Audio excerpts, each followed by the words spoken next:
Chapter 10. The Neglected Duty, Comprehensive Preparation. Quran 860. The Divine Command that secures victory and honor. Throughout our exploration of the Prophet ﷺ's struggles, from the spiritual forging in Mecca to the decisive battles of Badr, Uhud, Khandaq, Khaybar, and the ultimate triumph in Mecca, one principle underpins every stage, every success, and explains every setback when ignored. The principle of i'dad, or comprehensive preparation. This is not merely a strategic recommendation from human experience. It is a direct, emphatic command from Allah Subhanahu Wa Ta'ala in the Holy Quran, a command intrinsically linked to the Ummah's security, honor, and ability to fulfill its divine mandate to uphold justice and resist oppression. Allah the Almighty states, "Prepare against them what you believers can of military power and steeds of war, to deter Allah's enemies and your enemies, as well as other enemies unknown to you but known to Allah. Whatever you spend in the cause of Allah will be paid to you in full, and you will not be wronged." Quran 8:60. This verse is not a historical relic pertaining only to the Prophet's era. It is a timeless command, a fundamental pillar of the Ummah's strength and resilience until the Day of Judgment. Reflect deeply upon its words.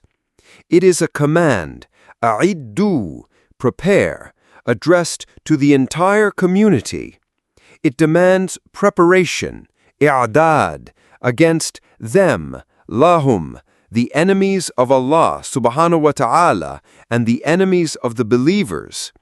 The extent of preparation required is whatever you are able, mastata'tum, meaning the utmost capacity, pushing the limits of our potential. The preparation encompasses all forms of power, Quwwah, a comprehensive term, and specifically mentions steeds of war, ribat al-khayl, symbolizing the best military technology and readiness available in any given era. The explicit purpose of this preparation is crucial, by which you may terrify turhibuna bihi, the enemy of Allah and your enemy. This is not about initiating aggression, but about achieving profound deterrence. It is about building such manifest strength, rooted in faith, that the enemies of Islam fear the consequences of attacking Muslims or occupying their lands. This fear, rahba, instilled in the enemy, is a strategic objective commanded by Allah Subhanahu Wa Ta'ala. The verse further assures us that any resources spent in this preparation, fi sabilillah, will be fully rewarded by Allah Subhanahu Wa Ta'ala. Tragically, this command of i'dad is perhaps one of the most neglected duties in the Muslim Ummah today. Our current state of weakness, division, technological backwardness, economic dependence, and military inferiority in many parts of the world is a direct result of abandoning this Quranic injunction. The impunity with which the Zionist entity massacres Palestinians, desecrates Al-Aqsa, and defies the world is possible only because the Ummah has failed in its collective duty of i'dad. They do not fear us. Allah Subhanahu Wa Ta'ala warned this would happen. The Prophet ﷺ explicitly linked the abandonment of jihad, which includes the preparation for it, to humiliation. Allah will inflict humiliation upon you, which He will not remove until you return to your religion. Narrated by Abu Dawood, Sahih. Returning to our religion requires returning to the command of i'adad. Understanding Quwwah, power, a comprehensive framework. The command is to prepare Quwwah. What does this power entail in Islam, especially in the context of confronting a modern, technologically advanced enemy like the Zionist entity? It is far more than just military might. It is a holistic concept encompassing multiple dimensions. 1. Spiritual power, Quwwah imaniyya wa ruhiyya, the absolute foundation, the engine driving all other power. Without it, material strength is hollow. Authentic tawheed, firm belief in Allah's oneness, rejecting all shirk, provides clarity of purpose. Strong iman, faith in Allah, Subhanahu Wa Ta'ala, His messengers, books, angels, last day, and qadr, provides yaqeen, certainty and resilience. Taqwa, God consciousness, awareness of Allah's presence, striving for obedience, source of true honor and divine assistance. And whoever fears Allah, He will make for him a way out, and will provide for him from where he does not expect. Quran 65:2-3. Tawakkul, reliance on Allah, complete trust in Allah's plan after taking all necessary means, asbab, frees the heart from fear of creation. Sabr, patience, perseverance, steadfastness in hardship, trials, and delayed victory. Ikhlas, ensuring the struggle is purely fi sabilillah, for Allah's pleasure alone, guarantees barakah. Dua and dhikr, constant supplication and remembrance of Allah Subhanahu Wa Ta'ala. Moral strength, adherence to Islamic ethics even in warfare. Love of akhirah, detachment from dunya. Striving for eternal reward, reducing fear of death or sacrifice, countering wahan. Implementation, individual effort, prayer, fasting, Quran, knowledge, heart purification, and collective effort, faith-promoting environments, righteous leadership, Islamic education, mutual reminding, enjoining good, forbidding evil. Mosques, families, educational institutions are critical. This was Makkah's primary i'adad. 2. Military power, Quwwah askariya, modern adaptation of steeds of war.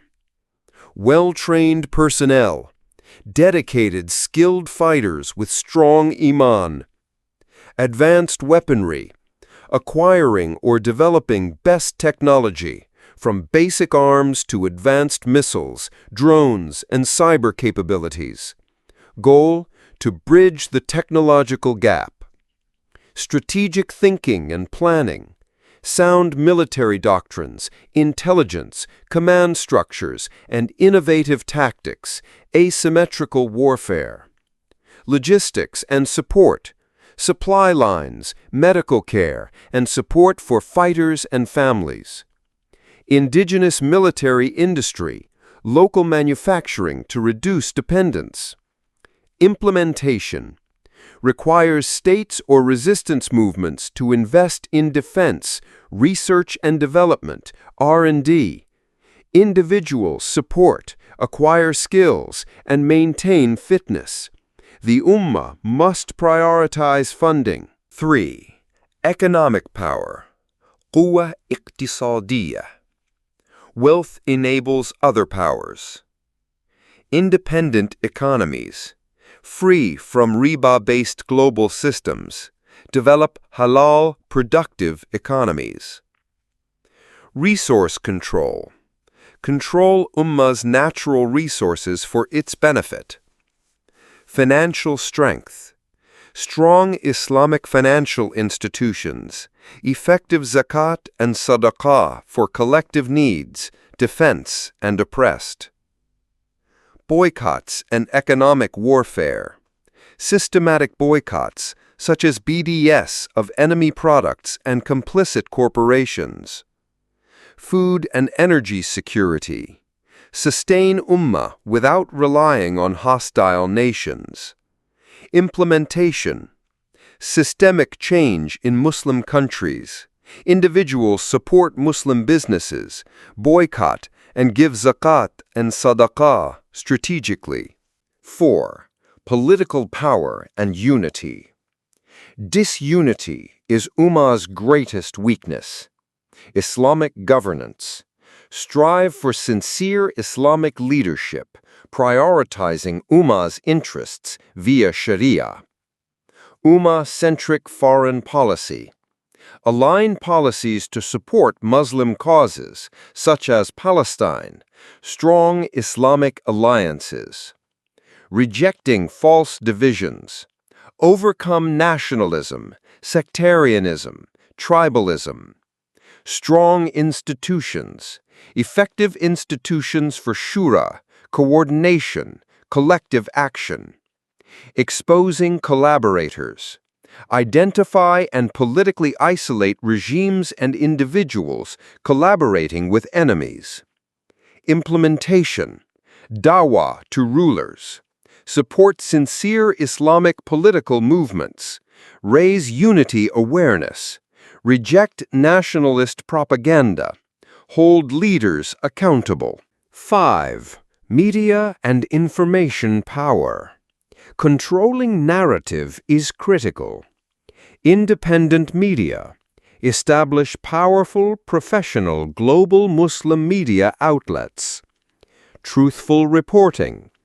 Accurate, timely info on events like Palestinian atrocities.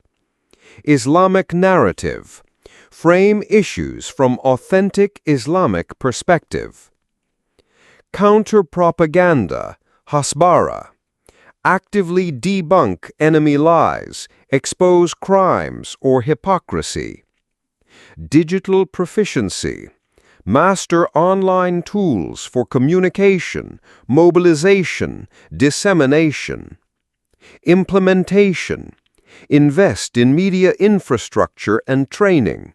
Individuals be critical consumers. Support authentic Muslim media. Share truth online. 6. Knowledge and technological power. Knowledge is power.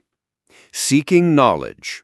Revive Islamic tradition of seeking beneficial religious/worldly knowledge. Scientific excellence. Achieve leadership in science, engineering, medicine, tech. Educational reform. Curricula instilling Islamic identity, critical thinking, scientific proficiency. Innovation. Foster R&D culture. Implementation. Prioritize education, fund research, honor scholars, create environment for intellectual pursuits, all while aligning with Islamic values and ethics. 7. Physical power. Islam encourages physical strength. Health and fitness. Maintain well-being, diet, exercise, Islamic health guidelines. Prophet ﷺ said, "The strong believer is better and more beloved to Allah than the weak believer." Martial skills. Revive sunnah of permissible martial skills, archery, swimming, horsemanship, adapted to modern equivalents. Implementation. Individual responsibility for health. Community, promote healthy lifestyles and permissible training. The purpose. Instilling rahba, fear or awe, in the enemy. The explicit goal of this comprehensive preparation is turhibuna bihi, to terrify or instill awe and fear in the enemy. This is divinely sanctioned psychological warfare rooted in manifest strength. It is deterrence. When enemies see a Muslim Ummah spiritually vibrant, militarily capable, economically strong, politically united, technologically advanced, and informationally dominant, they will hesitate to transgress. They will know aggression carries unbearable cost. This rahba is not achieved via random violence, often from weakness or desperation, but through organized, comprehensive development of genuine quwwah across all domains, grounded in unwavering iman. Spending fi sabilillah, the investment with guaranteed returns. Allah Subhanahu Wa Ta'ala encourages spending in His cause for this preparation. And whatever you spend in the cause of Allah will be fully repaid to you, and you will not be wronged. Quran 8:60. Investing time, wealth, effort, intellect in building Ummah's quwwah is highest worship and sadaqah jariyah. It's an investment with guaranteed return from Allah Subhanahu Wa Ta'ala, security, honor in this life, reward in the hereafter. Includes funding resistance, Islamic education, tech, media, families of martyrs or prisoners, any effort strengthening Ummah. Stinginess here is a cause of destruction. Quran 2:195.